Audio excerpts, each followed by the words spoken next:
Stock మార్కెట్లో అపార అనుభవం ఉన్న ఏంజల్ బ్రోకింగ్ సంస్థలో డీమ్యాట్ అకౌంట్ ఓపెన్ చేసుకోండి. కేవలం 5 నిమిషాల్లో మీకు డీమ్యాట్ అకౌంట్ ఓపెన్ అయిపోతుంది. Zero cost. మీరు ₹1 కూడా పే చేయని అవసరం లేదు. కేవలం మీ దగ్గర ఉండవలసింది మీ PAN card, Aadhaar card, bank account. ఈ వీడియో కింద ఉన్న లింక్ క్లిక్ చేస్తే కేవలం 5 నిమిషాల్లోపే డీమ్యాట్ అకౌంట్ ఓపెన్ చేసి ట్రేడింగ్ కూడా స్టార్ట్ చేసేయచ్చు. బిల్కిస్ బానో గ్యాంగ్ రేప్ కేసులో సుప్రీంకోర్టు సంచలన తీర్పునిచ్చింది. 11 మంది దోషుల క్షమాభిక్షను కోర్టు రద్దు చేసింది. అసలు గుజరాత్ ప్రభుత్వానికి క్షమాభిక్ష పెట్టే అధికారం లేదని తెలిపేసింది. ఎందుకంటే ఈ కేసుని విచారించింది మహారాష్ట్ర కోర్టులు. కాబట్టి క్షమాభిక్ష పెట్టాలి అంటే ఆ రాష్ట్రమే నిర్ణయం తీసుకోవాలి. కాబట్టి 2 వారాల్లో బిల్కిస్ బానో గ్యాంగ్ రేప్ కేసులో యావజ్జీవ శిక్ష పడ్డవారంతా కూడా జైలుకు వెళ్లాలని ఆదేశించింది. అసలు ఏంటి ఈ బిల్కిస్ బానో కేసు? ప్రతి 2-3 ఏళ్లకు ఒకసారి ఎందుకు వార్తల్లో ఉంటుందో ఈ స్టోరీలో చూద్దాం. ఫిబ్రవరి 27, 2002న గోధ్రాలోని సబర్మతి ట్రైన్ ఆగి ఉంది. అందులో కరసేవకులు ప్రయాణిస్తున్నారు.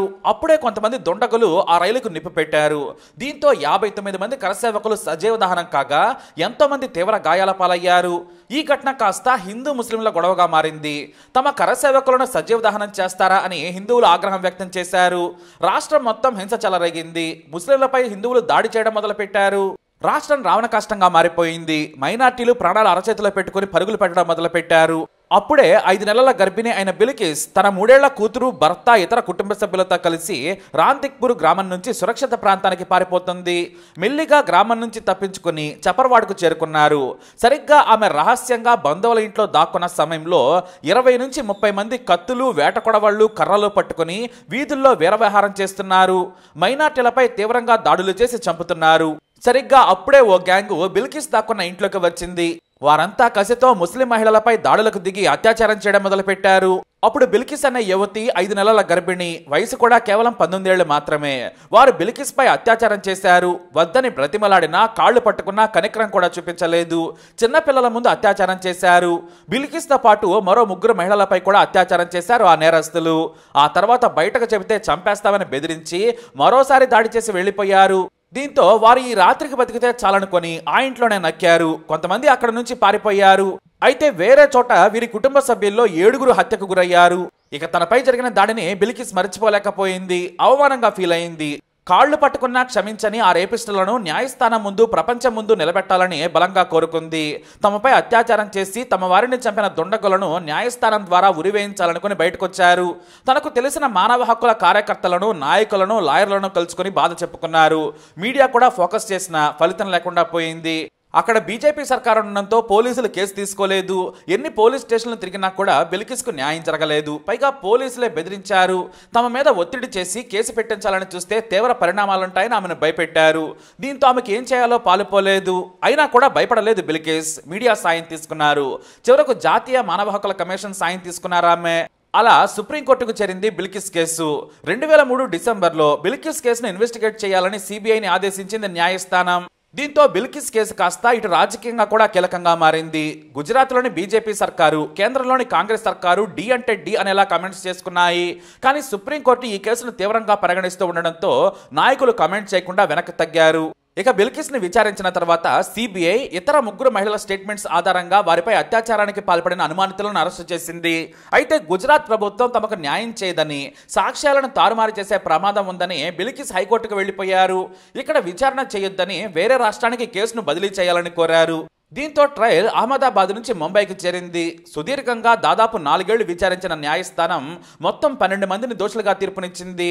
అత్యాచారం నుంచి హత్యాయత్నం, దాడులు, ఆస్తుల ధ్వంసం ఇలా అన్ని కేసుల్లో కలిపి వారికి యావజ్జీవ శిక్ష పడింది. ఇక వీరిలో వ్యక్తి చనిపోయాడు. ఇక మిగిలిన వారే రాధేశ్యామ్ షా, జస్వంత్ చతుర్భాయ్, బకాబాయ్ వడానియా, కేశుభాయ్ వడానియా, రాజేభాయ్ సోని, రమేష్ భాయ్ చౌహాన్, శైలేష్ భాయ్ భట్, బిపిన్ చంద్ర జోషి, గోవింద్ బాయి, మితేష్ భట్ మరియు ప్రదీప్ మోదియా వీరందరినీ గోధ్రా సబ్ జైలుకు తరలించారు పోలీసులు. మొత్తం మీద బిల్కిస్ బానో కేసులో నిందితులకు శిక్ష పడడంతో బాధితులు ఊపిరి పీల్చుకున్నారు. ఇది న్యాయ చరిత్రలోనే ఒక చారిత్రాత్మక తీర్పుగా మారింది. వీరిని 2008లో జైలుకు తరలించడంతో కేసు ముగిసిందిలే అనుకున్నారంతా. కానీ సిబిఐ మాత్రం ఈ దోషులకు ఉరిశిక్ష వేయాలని జూలై 2011న బాంబే హైకోర్టులో పిటిషన్ ఇచ్చింది.